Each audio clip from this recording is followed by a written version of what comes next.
Hi friends, ಸಂಜೆಗೆ ಏನಾದರೂ snacks ಮಾಡಬೇಕು ಅಂತ ಯೋಚನೆ ಮಾಡ್ತಾ ಇದ್ದೀರಾ? ಆ ರೀತಿ ಏನಾದರೂ ಯೋಚನೆ ಮಾಡಿದರೆ ಈ ರೆಸಿಪಿನ ಒಮ್ಮೆ ಟ್ರೈ ಮಾಡಿ. ಹಾಗೆ ವಾಣಿ ಕಿಚನ್ಸ್‌ಗೆ ಯಾರೆಲ್ಲ ಸಬ್ಸ್ಕ್ರೈಬ್ ಆಗಿಲ್ಲ ಸಬ್ಸ್ಕ್ರೈಬ್ ಮಾಡ್ಕೊಳ್ಳಿ, ಲೈಕ್ ಮಾಡಿ, ಮರೆಯದೆ ನಿಮ್ಮ ಫ್ರೆಂಡ್ಸ್‌ಗೆ ಮತ್ತು ಫ್ಯಾಮಿಲಿ ಫ್ರೆಂಡ್ಸ್‌ಗೂ ಶೇರ್ ಮಾಡಿ. ಹಾಗೆ ಬನ್ನಿ ಈ ರೆಸಿಪಿನ ಹೇಗೆ ಮಾಡೋದು ಅಂತ ನೋಡ್ಕೊಂಡು ಬರೋಣ. ನಾನು ಆಲ್ರೆಡಿ ಶೇಂಗಾ, ಕಡಲೆ ಬೀಜನ ಹುರಿದು ಸಿಪ್ಪೆ ಎಲ್ಲ ತೆಗೆದು ರೆಡಿ ಮಾಡಿ ಇಟ್ಕೊಂಡಿದ್ದೀನಿ, ನೋಡ್ತಾ ಇದ್ದೀರಲ್ಲ. ಹಾಗೆ ನಾನೊಂದು ಬಾಣಲೆಗೆ ಎಣ್ಣೆ ಕೂಡ ಹಾಕ್ಕೊಳ್ತಾ ಇದ್ದೀನಿ. ಸ್ವಲ್ಪ ಎಣ್ಣೆ ಕಾಯಲಿ, ಹೈ ಫ್ಲೇಮಲ್ಲೇ ಇರಲಿ. ಬಟ್ ಎಣ್ಣೆ ಕಾದ ನಂತರ ಲೋ ಫ್ಲೇಮಿಗೆ ಇಟ್ಕೊಳ್ಳಿ. ಯಾಕಂತ ಹೇಳಿದರೆ ನಾವು ಮಸಾಲೆ ಹಾಕೋದ್ರಿಂದ ಅದು ಬೇಗ ಫ್ರೈ ಆಗೋ ಚಾನ್ಸ್ ಇರುತ್ತೆ. ಅದಕ್ಕೋಸ್ಕರ ಸ್ವಲ್ಪ ನಾನಿಲ್ಲಿ ಲೋ ಫ್ಲೇಮಲ್ಲಿ ಇಟ್ಕೊಂಡು ಖಾರದ ಪುಡಿ, ಚಿಲ್ಲಿ ಪೌಡರು ಮತ್ತು ಪೆಪ್ಪರ್ ಪೌಡರ್ನ ಹಾಕ್ಕೊಳ್ತಾ ಇದ್ದೀನಿ ಸ್ವಲ್ಪ. ಹಾಗೆ ಕರಿಬೇವು ಕೂಡ ಹಾಕ್ಕೊಳ್ತಾ ಇದ್ದೀನಿ, ಅಂದರೆ ಟೇಸ್ಟ್ ಕೊಡುತ್ತೆ ಕರಿಬೇವು ಹಾಕೋದ್ರಿಂದ.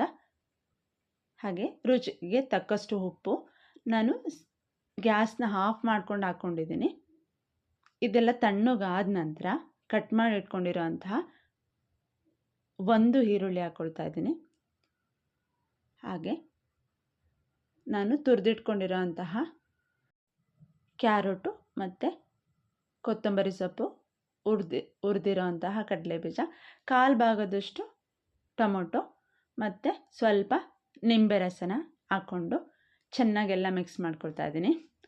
ನಾನಿಲ್ಲಿ ಅರಿಶಿಣದ ಪುಡಿನ ಮಿಕ್ಸ್ ಮಾಡಿಬಿಟ್ಟಿದ್ದೀನಿ ಹಾಕೋದನ್ನ. ಅದಕ್ಕೋಸ್ಕರ ಮತ್ತೆ ನಾನು ಅದೇ ಬಾಣಲೆಗೆ ಎಣ್ಣೆ ಸ್ವಲ್ಪ ಇದ್ದಾಗಲೇ ಅರಿಶಿನ ಹಾಕ್ಕೊಂಡು ಅದನ್ನು ಫ್ರೈ ಮಾಡ್ಕೊಳ್ತಾ ಇದ್ದೀನಿ. ಯಾಕಂದರೆ ಅದ್ರದ್ದು ಹಸಿ ವಾಸನೆ ಇರುತ್ತೆ, ಹಸಿ ವಾಸನೆ ಹೋದ್ರೇ ಟೇಸ್ಟಿಯಾಗಿರೋದು ಅಂತ ಹೇಳಿ. ಹಾಗೆ ನಾನು ಎಲ್ಲ ಮಿಕ್ಸ್ ಮಾಡಿ ರೆಡಿ ಮಾಡಿ ಇಟ್ಕೊಂಡಿದ್ದೀನಿ ನೋಡಿ. ಇವಾಗ ಕಲರ್ ಕೂಡ ನೋಡಲಿಕ್ಕೂ ಕಲರ್ ಚೆನ್ನಾಗಿದೆ, ಹಾಗೆ ತಿನ್ನಲಿಕ್ಕೂ ಅಷ್ಟೇ ಟೇಸ್ಟಿ ಆಗಿದೆ. ಇದನ್ನು ನಾನು ಒಂದು ಸರ್ವಿಂಗ್ ಪ್ಲೇಟ್ಗೆ ಸರ್ವ್ ಮಾಡ್ಕೊಳ್ತಾ ಇದ್ದೀನಿ.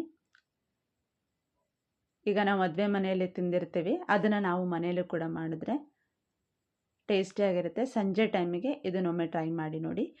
ಫೈನಲ್ ಆಗಿ ನಾನು ಸ್ವಲ್ಪ ಡೆಕೋರೇಷನ್ಗೆ ಕೊತ್ತಂಬರಿ ಮತ್ತು ಕ್ಯಾರೆಟ್ನ ಯೂಸ್ ಮಾಡಿದ್ದೀನಿ. ಸಂಜೆ ಸ್ನ್ಯಾಕ್ಸ್, ಕಡಲೆ ಬೀಜದ ಸಂಜೆ ಸ್ನ್ಯಾಕ್ಸ್ ರೆಡಿ ಆಗಿದೆ. ಐ ಥಿಂಕ್ ಈ ರೆಸಿಪಿ ನಿಮಗೆ ಇಷ್ಟ ಆಗಿದೆ ಅಂದ್ಕೊಳ್ತೀನಿ.